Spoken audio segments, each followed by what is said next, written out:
அடுத்தது நம்ம பார்த்தோம் வந்து இமாமியா பிரிவை பற்றி நம்ம என்ன செய்தோம், நம்ம பார்த்தோம்.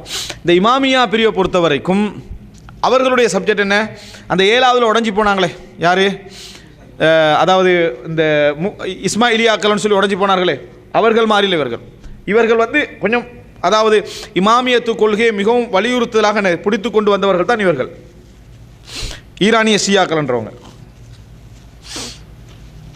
அன்புள்ள சகோதரர்களே, அப்போ இதில் நீங்கள் என்ன பார்க்கணும்னு சொன்னால், ஈரானிய ஷியாக்களை பொறுத்த வரைக்கும் 12 இமாமியத்து கோட்பாட்டை அப்படியே இறுதி வரைக்கும் உறுதியாக கடைபிடிக்கிறவங்க ஈரானிய ஷியாக்கள்.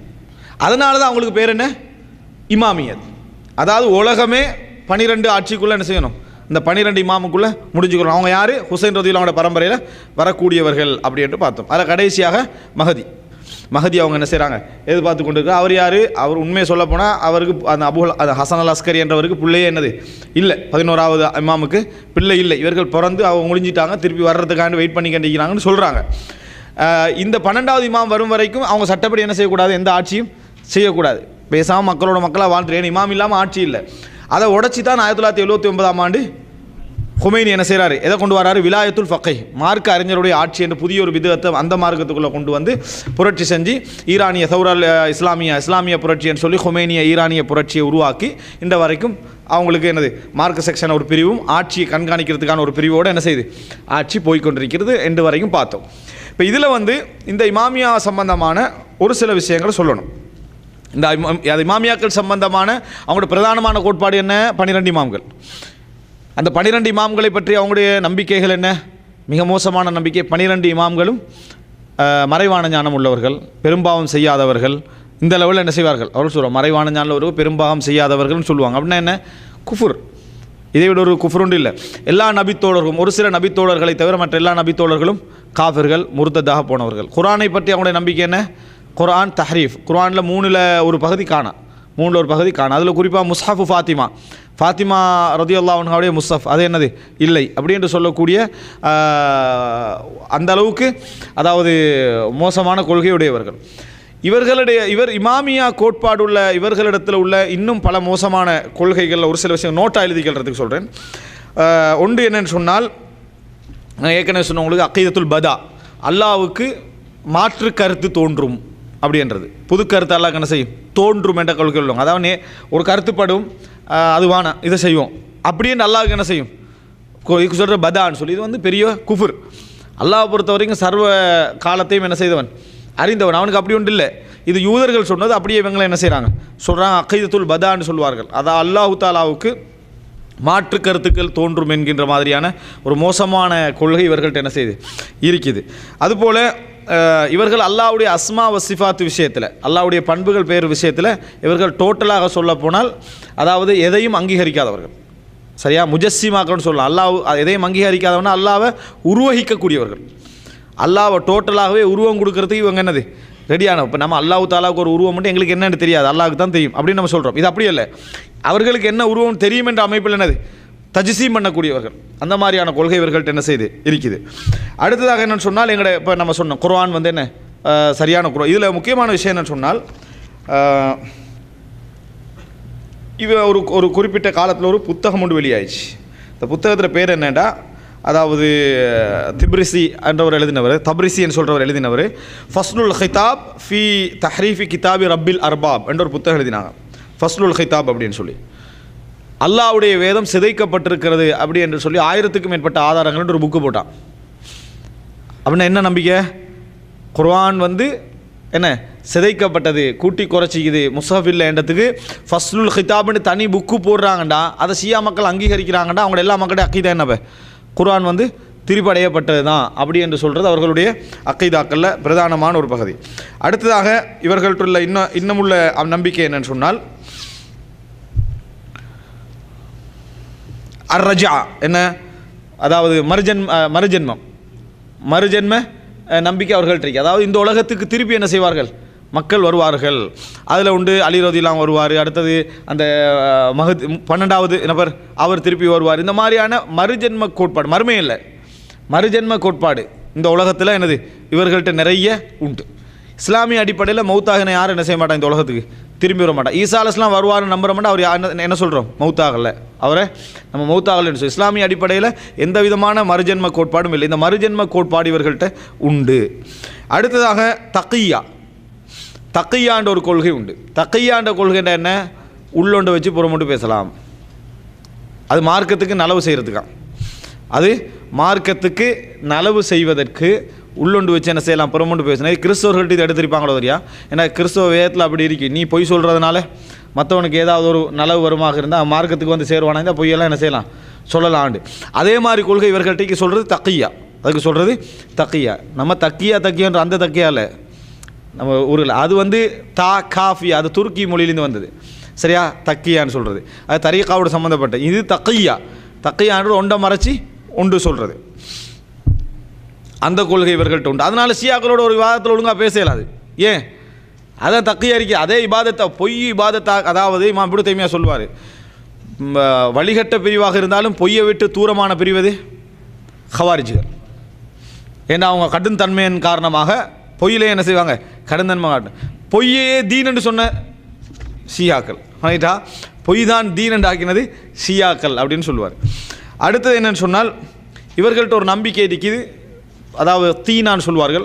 இந்த உலகத்தில் உள்ள மண் இருக்குதே, இந்த மண்ணை பற்றி இவர்கிட்ட தனியான ஒரு நம்பிக்கை. இந்த ராஃபிதாக்கள்கிட்ட, இந்த இமாமியத்து கோட்பாடுகளோட்ட என்ன நம்பிக்கை என்றால், ஷியாக்கள் ஒரு குறிப்பிட்ட வகையான மண்ணிலிருந்தும் மற்றவர்கள்லாம் வேறு மண்ணிலிருந்து படைக்கப்பட்டவர்கள்.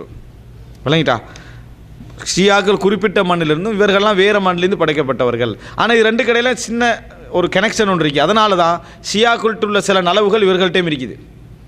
எந்த நலவு எங்கள்கிட்ட தெரிஞ்சாலும் இந்த மண் மிக்ஸ் ஆகினதால் வந்தது. அவர்களுடைய மண் எங்களோட மண்ணோட மிக்ஸ் ஆகினதால தான் எங்கள்கிட்ட சில நலவுகள் இருக்குது. எந்த கெடுதி ஷியாட்ட வந்தாலும் எங்களோட மண் அவங்களோட கலந்ததுனால தான் என்ன செஞ்சது, அது ஷியாக்கிட்ட அந்த கெடுதி வந்தது. இப்படி ஒரு கேடுகட்ட நம்பிக்கை ஒன்று இருக்குது. இவன் செய்கிறதுக்கெல்லாம் மண்ணை காரணமாக சொல்கிறது. அதாவது மண்ணால் படைக்கப்பட்டிருக்குது, நாங்களும் மண்ணால் படைக்கப்பட்டிருக்கிறோம். அவர்கள் படைக்கப்பட்ட மண்ணுடைய அர்த்தம் வேறு. இது வந்து கன்ஃபார்மாக அடுத்த மதத்துலேருந்து எடுத்தது தான். சரியா, அந்த மண்ணில் உள்ள எல்லாமே நலவுகள், நாங்கள் படைக்கப்பட்ட மண் எல்லாமே கெடுதிகள். ஆனால் இது ரெண்டு கடையில் ஒரு கலவை என்ன செய்யுது இருக்குது. அவர்கள்ட்ட என்ன நலவு நடந்தாலும் அது அவர்களுடைய மண் எங்களை கலந்ததுனால வந்தது. அவருக்கு என்ன கெடுதி நடந்தாலும் டோட்டலாக நாங்கள் தான் காரணம். அதனால் மறுமையில் அல்லாஹ் என்ன செய்வானண்டா, ஷியாக்கள் பாவம் செஞ்சுட்டு வந்தாலும் அந்த பாவத்தெல்லாம் தூக்கி மூமின் இந்த இவர்களோட அஹ்லு சுன்னாவுடைய தட்டில் என்ன செஞ்சிருவான், வச்சிருவான். ஏன்னா இந்த மண்ணால் தான் இவர்கள் என்ன செய்தார்கள், பாவம் செய்தார்கள். இது அவர்களுடைய தனியான நம்பிக்கை. இதுக்கு சொல்கிற அக்கைதத்து தீனா, களிமண் நம்பிக்கை. ரைட்டா, இதுக்கு என்ன சொல்கிறேன்னா களிமண் நம்பிக்கை. இதெல்லாம் படிக்கணுமான்னு யோசிப்பிக்கலாம். இந்த அளவுக்கு மார்க்கத்தை கேவலமாக கொண்டு வைத்திக்கிறான். இந்த அளவுக்கு இது இப்படி ஒரு மைக்கு போட்டு ஒரு மணித்தியாலம் ஒதுக்கி இதெல்லாம் நம்ம படிக்க வேண்டிய நிலைமைண்டா அவன் மார்க்கத்தை எவ்வளோ விளையாட்டு கேலி கூத்தா என்ன செஞ்சுக்கிறாங்க, மாற்றிக்கிறான்னு பாருங்கள். அடுத்தது என்ன அப்படின்னு சொன்னால், அஹ்லு சுன்னாவை பற்றி இவர்களுடைய நம்பிக்கை என்னன்னு சொன்னால், நாங்கள் எல்லோருமே, அதாவது இவர்கள் அல்லாமல் இருக்கக்கூடிய உலகத்தில் உள்ள எல்லோருமே அவர்களுக்கு சேவை செய்ய படைக்கப்பட்டவர்கள். எங்களை கொள்றதில் அவங்களுக்கு நன்மை உண்டு. இது அக்கீதா அவங்களுடைய. நாங்கள் அவர்களுக்கு சேவை செய்ய படைக்கப்பட்டவர்கள், எங்களை கொள்வதில் மறுமையில் அஜிர் உண்டு என்பது அவருடைய நம்பிக்கை. அப்போ அது கீழே வாழ்கிற அஹ்லு சுன்னாவுடைய நிலைமை என்னன்னு பார்த்துக்கோங்க. ஏதோ உலகம் பார்த்துட்டு இருக்குது, ஏதாவது பிரச்சனைகள் வரும் என்றதுனால கொஞ்சம் மௌனமாக இருக்கலாமே தவிர மற்றபடி எந்த மௌனமும் என்ன செய்யாது, அவர்கள்ட்ட இருக்காது. அவர்களுடைய நம்பிக்கை. அடுத்தது என்ன அப்படின்னு சொன்னால், அவங்கள்ட்ட புனிதமான இடங்கள் 3 இருக்குது. மக்கா மதீனா விட்டுட்டு புனிதமான இடங்கள் 3 இருக்குது. ஒன்று வந்து கர்பலா, இன்னொன்று வந்து என்னன்னு சொன்னால், அதாவது அதுக்கு சொல்கிறது நஜ்ஃப். சரியா, அடுத்தது வந்து கும். இது அவர்களுடைய பிரதானமான நம்பிக்கைகள் உண்டு. அதாவது மிக பிரதானமாக அவங்க நினைக்கிறாங்கன்னா அதை நஜ்ஃப், கூஃபாவை ஹரம், கூஃபா ஒரு ஹரம், கர்பலா ஒரு ஹரம், கும் ஒரு ஹரம். கும் எங்கே இது, ஈரானில். மலைட்டா, கும் வந்து ஈரானுடைய அவருடைய ஆன்மீக தலைமை என்று சொல்லலாம். சரியா, நம்ம இங்கே மதனியா, அவர்கள்ட்ட கும்மி. விளங்கிட்டா, இப்படி மதீனாவில் படிச்சுட்டு வந்தால் மதனியை நம்ம நம்ம மதனின்னு சொல்கிறது வந்து மதீனா யூனிவர்சிட்டி வந்தவரும் மதனி, அவ்வளோதான். மதீனா யூனிவர்சிட்டியில் மதனியில் அதுக்கும் சரியா ரீதியான ஒரு புனிதம் ஒன்றும் இல்லை. மதீனாவுக்குள்ள புனிதம் வேறு, மதனி என்றது சரியா ரீதியான ஒரு புனிதம் அல்ல. அது ஒரு அங்கே படிச்சுட்டு வரதுனால சொல்கிறது. இவர்களுக்கு அப்படி இல்லை. கும் என்றது ஒரு ஹரம், ஒரு புனித இடம். அதாவது நம்ம இந்தியாவில் இலங்கையில் இருந்தெல்லாம் கவர்ந்து இழுத்துட்டு போய் யூனிவர்சிட்டியில் போடுற இடம் எங்கே? கும். அவங்க வந்த உடனே போடுவாங்க கும்மின்னு. அங்கே என்ன போடுவாங்க? கும்மின்னு போடுவாங்க. இன்றைக்கு நூற்றுக்கணக்கான சொல்கிறது ஆயிரக்கணக்கான கும்மிகள் தமிழ் பேசக்கூடியவர்கள் உருவாயிட்டாங்க. சுண்ணிலேருந்து பிடிச்சிட்டு போய் அவள் சொன்னாலும் எடுத்துகிட்டு போய் ஆயிரக்கணக்கான கும்மிகள் உருவாகிட்டாங்க. அவங்க இப்படி போயிட்டு வந்ததுனால பெரிய அதாவது பயங்கரமான விளைவுகளை நம்ம நாடுகளில் பிரச்சாரங்கள் மூலம் நடப்பதற்கான வாய்ப்புகள் உண்டு. அடுத்தது என்னென்னு சொன்னால் எப்படி நஜிஃப் என்ற ஊர், அதுக்கு நீங்கள் கூஃபா போட்டால் சரி, கூஃபாண்டு போட்டுக்கண்டா சார், அதுக்கு தான் நான் கூஃபாண்டு நஜிஃபாண்டு ஃபெஸ்ட்டுக்கு சொல்லிட்டேன். சரியான வார்த்தை கூஃபா. ஈராக்கில்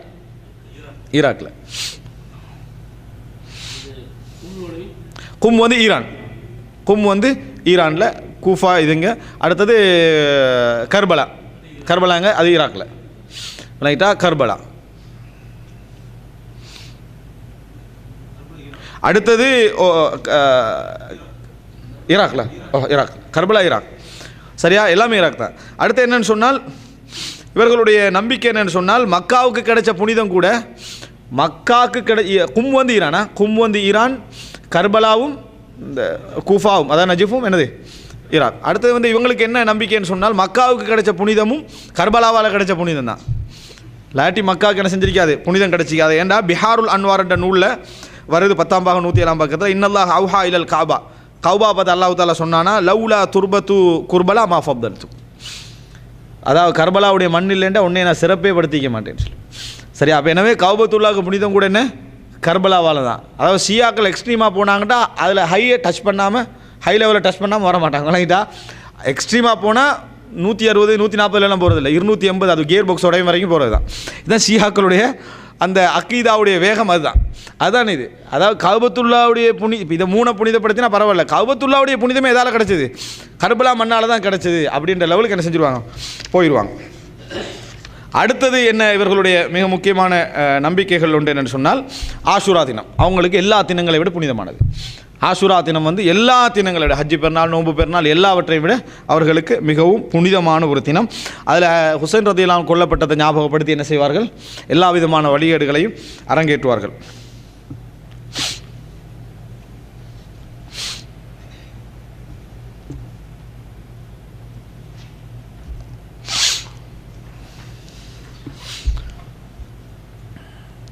பையத் இல்லாமல் இஸ்லாம் இல்லை, இவர்கள் இன்னொரு அக்கீதா. பையத் இல்லாமல் இஸ்லாம் இல்லை. அந்த பையத்தை எல்லாருக்கும் செய்யக்கூடாது, அந்த 12 இமாம்களுக்கு மட்டும்தான் என்ன செய்யணும், செய்ய வேண்டும். அவள் இப்போ செஞ்சுக்கிறது அதுதான் புதுசாக உருவாக்கி விட்டேன்னு சொன்னேனே, விலாயத்துல் ஃபக்கை விளங்கிட்டா. பையத் இல்லாமல் இஸ்லாம் இல்லை அப்படிங்கிற சிந்தனை அவர்களிடத்தில் உண்டு.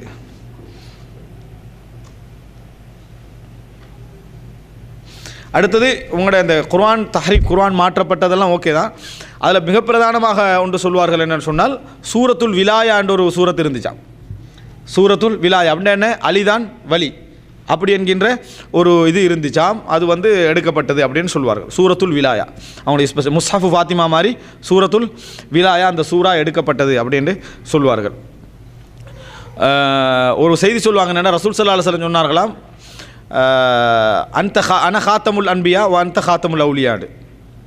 அலி ரலியல்லாஹு அன்ஹு சொன்னாங்களா, அன ஹாத்தமுல் அன்பியா, நான் நபிமார்களுக்கு முத்திரையானவர், அலியை நீங்கள் அவுலியாக்களுக்கு முத்திரையானவர் அப்படின்னு சொன்னதாக ஒரு செய்தி சொல்வார்கள். இட்டு கட்டப்பட்ட ஒரு செய்தி. இதை சில பொழுதுகளில் காதியானிகளும் ஆதாரம் காட்டுவாங்க. நபிக்கு பிறகு இன்னொரு நபி வருவார்ன்றதுக்கு இந்த செய்தி ஆதாரம் காட்டுவாங்க. அலிதான் காத்தம்னு சொன்னால் அதுக்கு பின்னால் வழியே இல்லையா, இருக்குது. ரசூல் நாங்கள் காத்தோம்னா அதுக்கு பின்னால் வழியை நபி என்ன செய்வார், வருவார்ன்றதுக்கு காதியானிகள் இதை சொல்லுவாங்க. இப்படி இட்டு கட்டப்பட்ட செய்தி இருக்குது. இவங்க அதே ஒரு படி தாண்டி குர்ஆன்லேயே சூரத்துல் விலாயான்றது ஒரு விலாயா இருந்துச்சு எடுத்துட்டாங்கன்னு சொல்கிறாங்க. அடுத்த இவங்களுடைய இன்னொரு நம்பிக்கை என்னென்னா, ஃபாத்திமா ரலியல்லாஹு அன்ஹாவுக்கு ஒரு தனி ஏடு, குர்ஆன் நல்லாத இன்னொரு ஏடு உண்டு, என்ன செஞ்சது, லவ்ஹு ஃபாத்திமா அப்படி ஒன்று இருக்குது. இது இவங்களுடைய நம்பிக்கையில் உண்டு.